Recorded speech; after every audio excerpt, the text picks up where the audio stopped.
Я понял.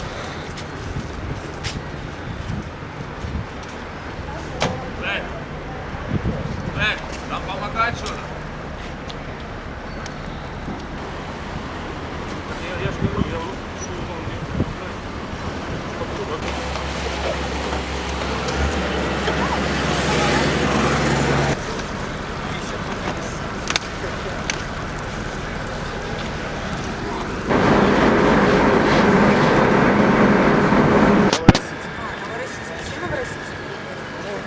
Практически.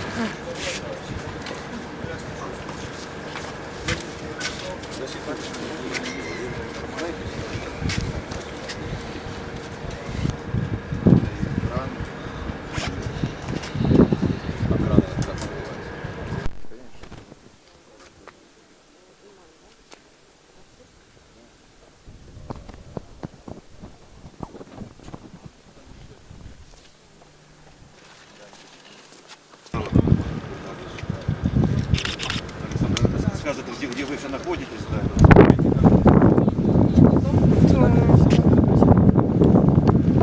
Сейчас это все вот в СМИ появится, чтобы они уже были в курсе, что с вами все хорошо.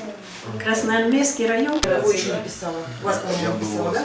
Нет, этого я здесь. А, свою тетрадь, кардиограмму, он кардиограмму. Ну давай. Половиночку. А, не хочешь?